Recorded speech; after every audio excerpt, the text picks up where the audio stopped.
Welcome to yet another episode of Game of Thrones Abridged on Alt Shift X. Today we are reading another chapter all about the beginnings of transformation and growth and becoming stronger and more independent. That's what this chapter is about. It is the chapter Daenerys 3, A Game of Thrones, where with Dany T. Khaleesi in the Great Grass Sea, of the Dothraki. We're in the Dothraki Sea. The Dothraki are crossing that great grass plain.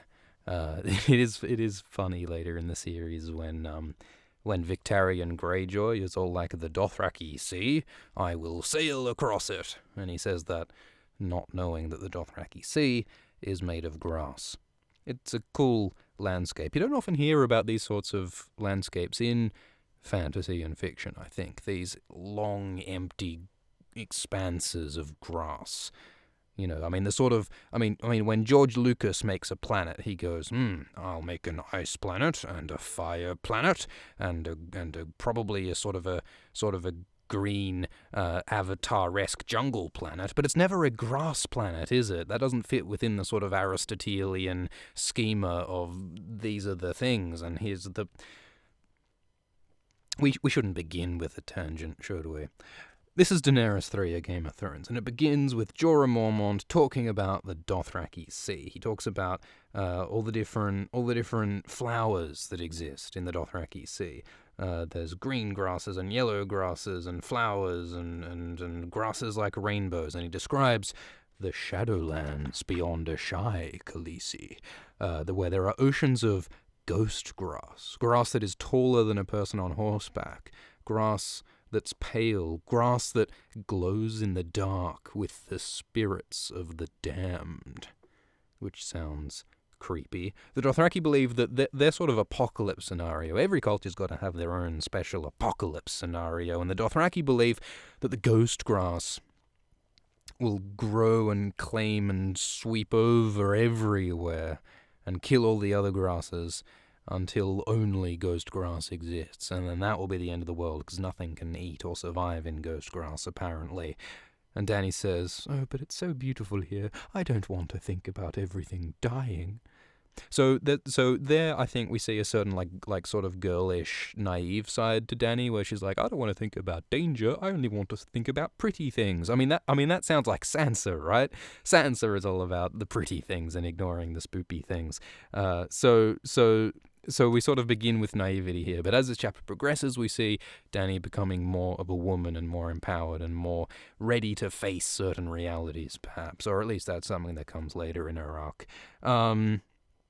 And yeah, Jorah's like, yep, whatever you say, Khaleesi. Anyway, so the Dothraki are described. The Dothraki on their horses are as fluid as centaurs, which is a nice description of a horse rider. But Viserys, Daenerys' brother, is struggling. He's miserable. He shouldn't have come. He should have stayed back in Illyrio Mopatis's manse, where he could have lived in luxury. But of course he insists on coming along with the Dothraki until he gets the crown he was promised. Because of course Viserys' skin in the game, what he wants out of all this is to be crowned king of Westeros. The deal was that Khal Drogo gets to marry Daenerys Targaryen, and in return the Dothraki will conquer Westeros with their army. You gotta wonder, did Drogo ever really intend on keeping that promise? Because there is a moment later on in this book where Drogo does become determined to take over Westeros. He seemed in no rush before, though. And of course, you've also got to ask, well, what is Magister Illyrio's intention with all this? Because supposedly Illyrio is sincerely supporting Viserys becoming king, but we know from later on that it seems more likely that the Viserys thing was actually like a distraction to get his actual man, Aegon Targaryen, young Griff, onto the throne. There's all this complex conspiratorial shit going on in the background that we know nothing about at this point in the story. But still, you got to wonder, I mean, what if, instead of Viserys coming along with the Dothraki and, spoiler, getting killed with that crown of gold, that molten metal, what if Viserys stayed at Illyrio's manse, like he was encouraged to do? If Viserys didn't die, would he have... I mean, what would have happened to him? I mean, presumably the Dothraki never would have come to support him and carry him to Westeros, right? And yet, what would have happened to him? Like, would Magister Illyrio have killed him? Probably not, because he still wants... Supposedly, Magister Illyrio wants Viserys to be supported by the Dothraki. How does Illyrio suppose that's going to happen? You got to wonder if George Martin's plan at this point in the story is not so far advanced as it is in Dance, or something. Who knows? But tangent, that was one of them. Anyway, so Viserys is miserable out in the Dothraki, and he's going with his usual ridiculous hubristic speeches about how strong and draconic he is. Viserys vows to kill Drogo himself if Drogo betrays him on his deal, and Dany remembers Illyrio blinking at that and wishing him good fortune, which is a nice sort of diplomatic move. They mention a hunting hawk circling above, and in the Dothraki Sea, there are no trees. Where does a hawk sleep? Does a hawk sleep on the ground in a landscape where there's only grass? Do birds sleep on the ground? That doesn't seem comfortable or safe. I wouldn't know. Anyway, so Dany decides, actually, you know what? I want to have a bit of a frolic in the grass. So she stops the entire column of Dothraki who are marching, who are going on through the plains. She commands them all to stop, and she goes to frolic in the grass. And Jorah's like, oh, look at you, fucking passing commands around like hotcakes. Aren't you some top shit? And Dany's like, yeah, bitch, I'm Khaleesi. So she's fucking enjoying her authority and power for once. And because Jorah's like, oh, you're a queen. And Dany's like, I'm not a queen, I'm a Khaleesi. Yeah. And so Dany like rides off to the grass, and she's really enjoying riding her horse, the silver, the silver white horse that was gifted to her by Drogo on her wedding day. And she's talking about how she's really starting to enjoy this whole horse riding thing. But she says it had not come easy. She talks about how awful it was at first doing all this riding. She had all these saddle sores on her bum, and her thighs were chafed, and her hands were blistered, and her whole body was terribly sore from riding all day and all night when her body was unused to it.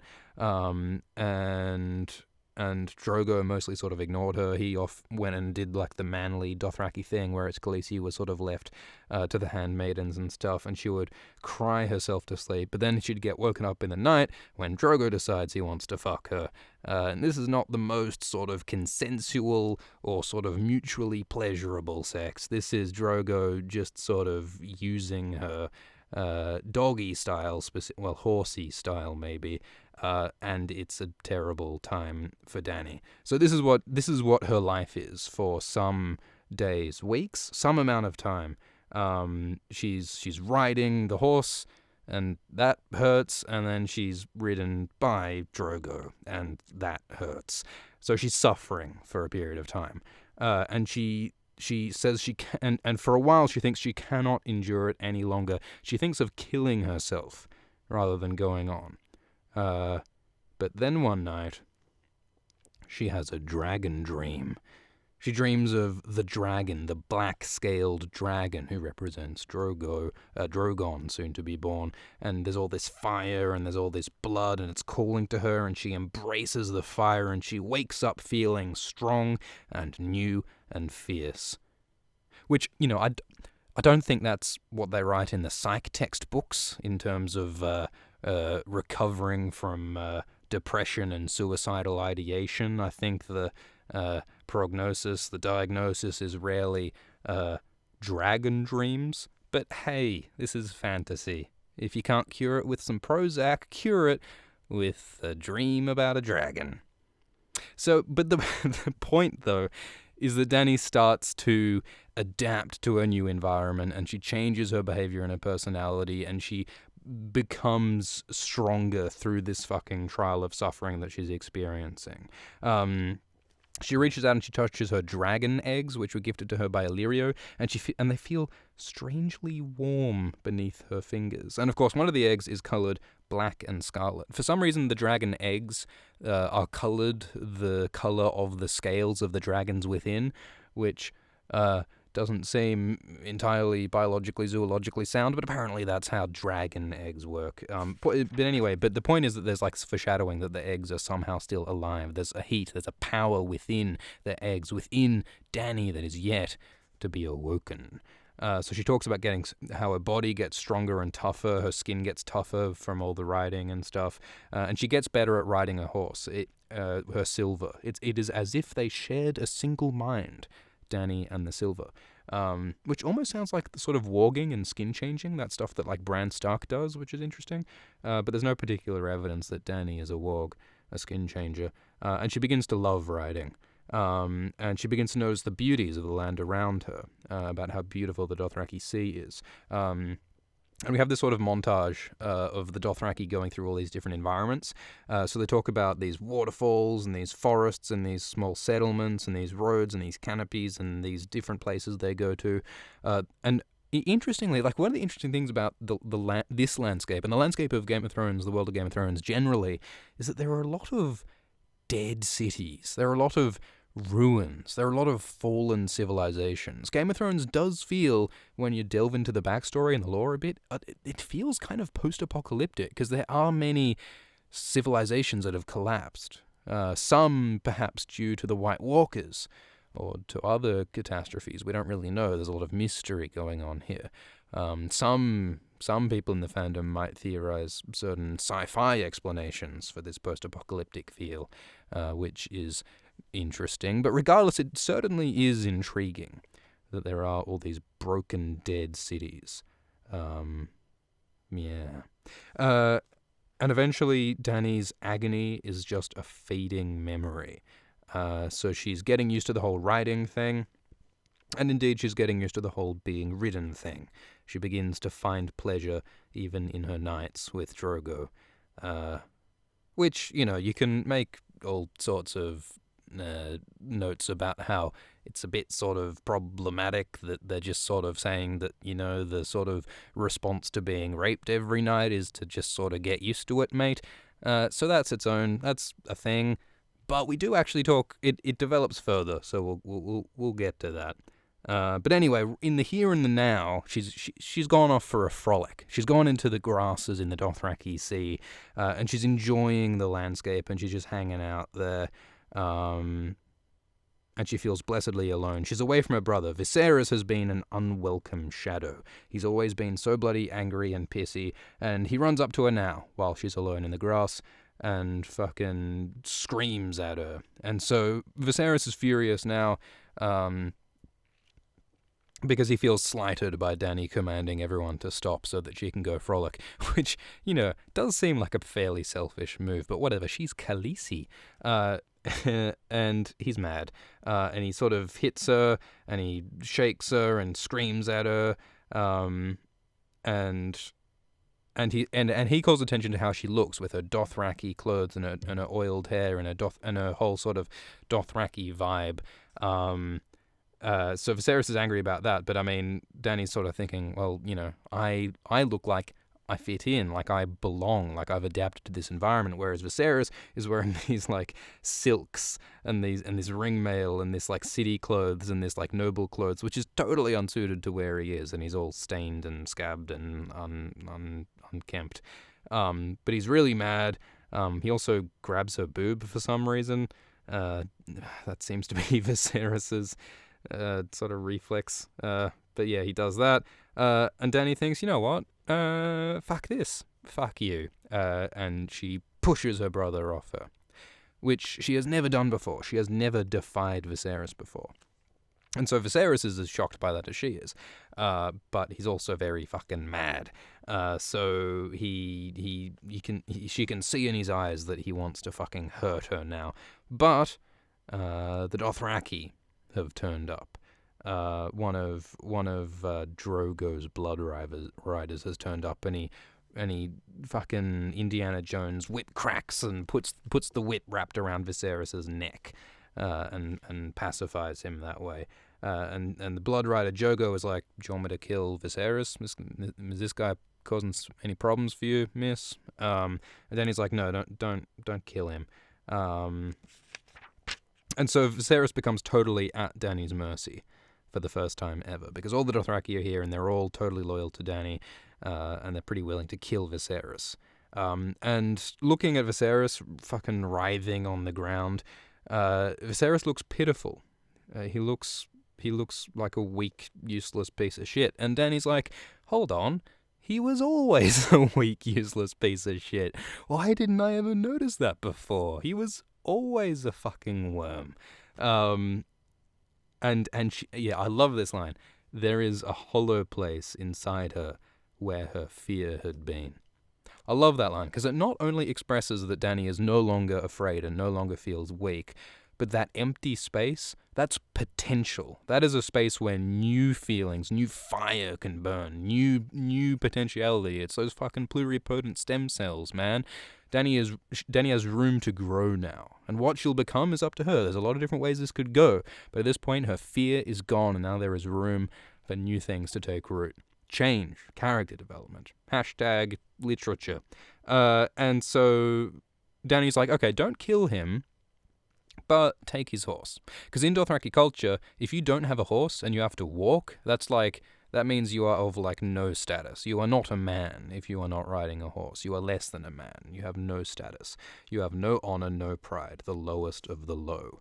And Viserys is furious at Dany, and he commands Jorah, the only other Westerosi here, to hit Dany, hurt her, your king commands it. And Jorah looks at Viserys and looks at Dany and makes his choice, makes his decision, and he sides with Dany. And he says, nope, Viserys, you're walking, fuck you, I'm with the Khaleesi.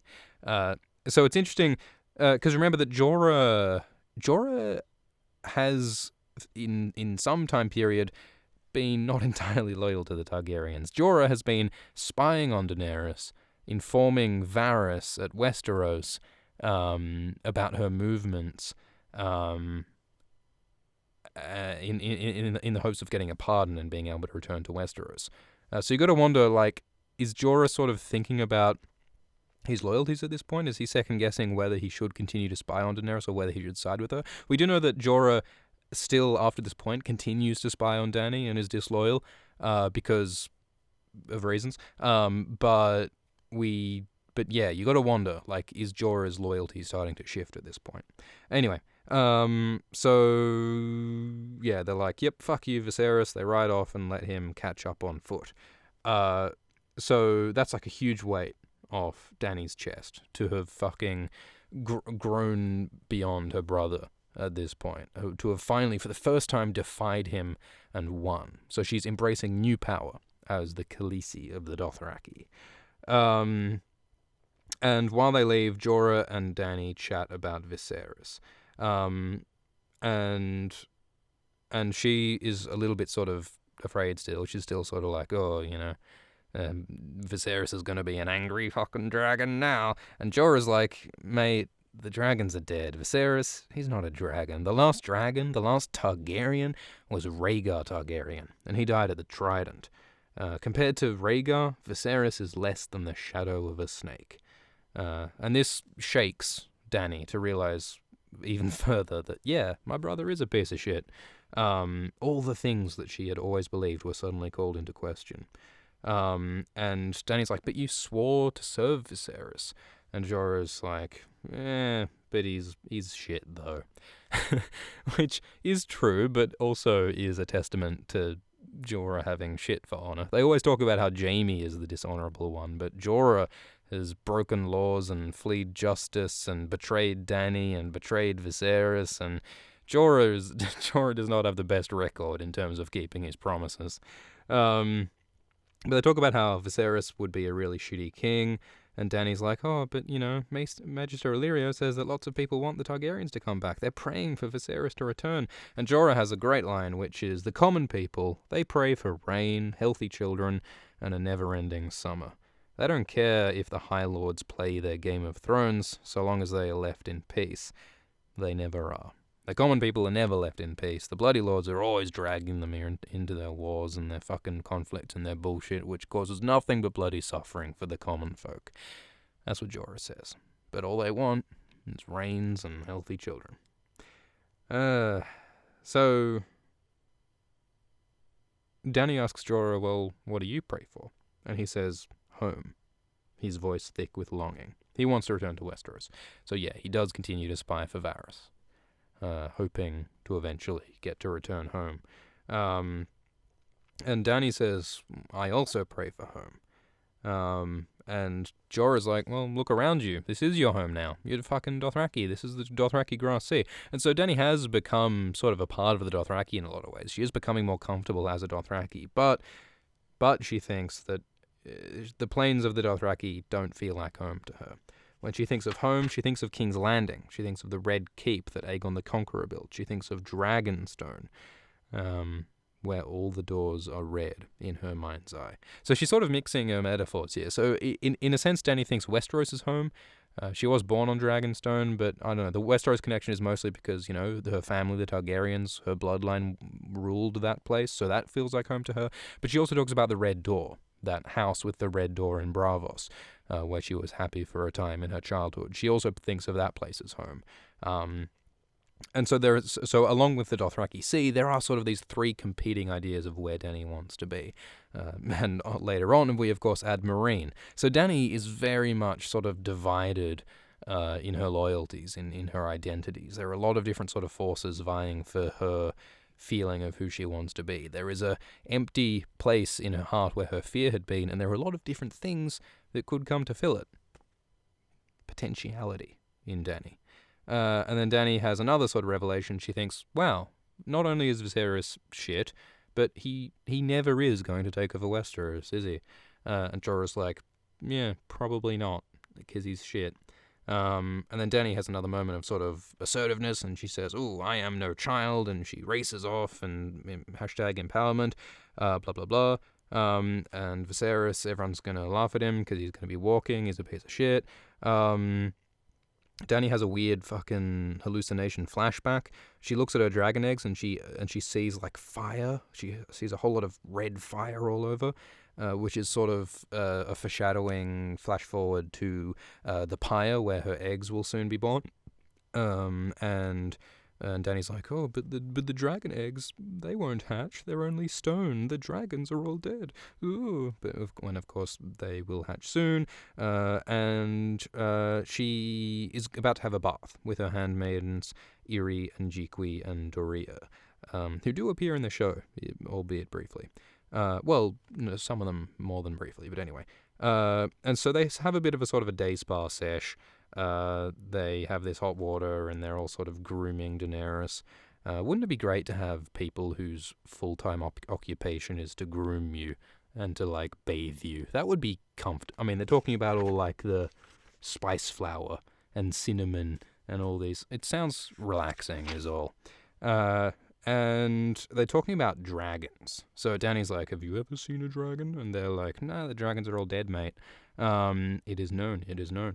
And they talk about the Shadowlands beyond Ashai again, and they talk about how the dragons came from there in the east, and they say maybe there are dragons still alive in the Shadowlands beyond the east. There are a lot of mentions of the Shadowlands and Ashai, which is interesting. There is like a school of thought, because later on there is Quaithe, the mysterious Quaithe, who talks a lot about how to go forwards you must go back, to go west you must go east. And one interpretation of that prophecy is that Dany will have to literally go east and go to Ashai, and perhaps go east of Ashai to eventually wrap around and come to Westeros from the west. And I think I sort of dismissed that idea in the Quaithe video, but that's possibly unfair, because reading these early chapters, there are so many mentions of the Shadowlands and Ashai, which may well foreshadow Dany going to Ashai. I don't think that's George Martin's plan now, though, because there are no longer so many mentions of Ashai. I suspect that at this early point in the story, of the writing of the story, he did plan to send Dany to Ashai, but he later changed his mind. I suspect that Dany won't go to Ashai anymore, but who the fuck knows? Anyway, and they talk about this sort of cosmic fucking shit. They talk about how magic died in the West when the Doom fell on Valyria. And so there's magic no longer in the West. But apparently the East is different. In the East there are spell singers and warlocks and aeromancers and shadowbinders and blood mages, blah, blah, blah. So there's this exotic magical spoopery going on in the East. And they talk about the Dothraki myth of where the dragons come from. a myth. Apparently the dragons came from the moon, which seems as good a theory as any. The theory is that there was once a second moon, and that second moon was actually an egg that had lots of dragons in it, and the dragons hatched out of the egg and stole some fire from the sun, and that's why dragons breathe fire.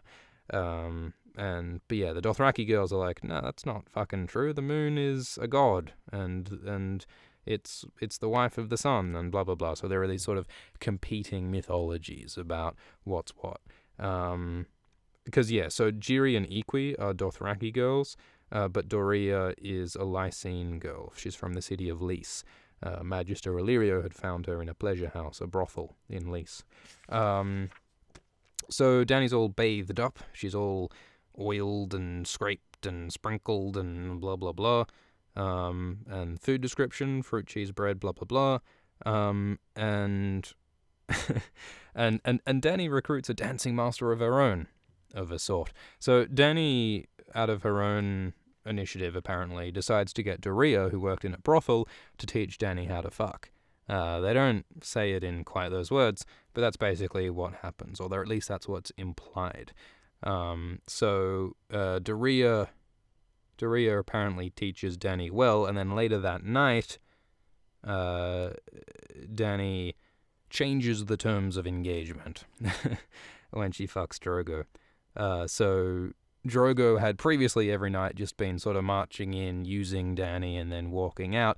But this time, Dany asserts how she wants the lovemaking to go, and she drags Drogo outside. Well, she doesn't drag him, but she takes Drogo outside of the tent and decides to fuck with the open sky above them, because apparently the Dothraki believe that everything important in a man's life should happen under an open sky. And so instead of being just sort of fucked from behind, Dany mounts Drogo the other way around, gets him to lie down, and rides him as fiercely as she had ever ridden her Silver. And when Drogo comes, he calls out her name. And so they have this sort of mystical, wonderful lovemaking where Dany asserts control and fucks the way she wants to fuck. And at the end of that, a while later, Jiqui touches Dany's stomach and says, "Shit, you're preggers, mate." And Dany says, "Yeah, I know, mate." It was her 14th name day. And the chapter ends. So that's interesting. There's certainly a lot to be said about how uncomfortable it is to have these scenes of sex, unconsensual sex between a 13-year-old girl and a barbarian horse lord warrior king. That's uncomfortable. But hey, many, many real things are uncomfortable. So is all the killing and torture. So that's a thing. But the point of that chapter is that Dany is doing the same thing that Jon Snow is doing, the same thing that Arya is doing. They are being presented with a new situation, a new environment, new people, new challenges, and they're responding to that situation by growing stronger, by getting tougher and learning and becoming more adaptable and changing themselves, changing their characters to do better and to give themselves room to grow. So Jon is becoming less of an immature child, and he's starting to sort of make sort of social concessions and learning how to get along with other people better and becoming more interested in honor and training and strength. And Arya is letting go of her sort of childish wildness to some extent and is becoming more disciplined and is learning how to fight and is learning how to get along with Sansa better. And Dany, just like those two, is learning to let go of some of her girlish naivety, let go of some of her preconceptions about the way the world was and the way Viserys is great, and she's becoming disillusioned and she's adapting to a new culture, and she's also asserting her new power as Khaleesi, as one of the leaders of the Dothraki. She's learning to ride better, she's learning to appreciate the beauties of the Dothraki Sea, and she's also changing the dynamics in her relationship with Drogo to better suit her. She's asserting herself, and there's all this foreshadowing about the hatching of the dragons and the Targaryen flame that Dany will come to represent. So I'd say that's a pretty good chapter. Thank you for listening. to this episode of Old Swift X. We will have more episodes soon. In the meantime, subscribe, comment, like, do all those things. And I'll see you next time. Cheers.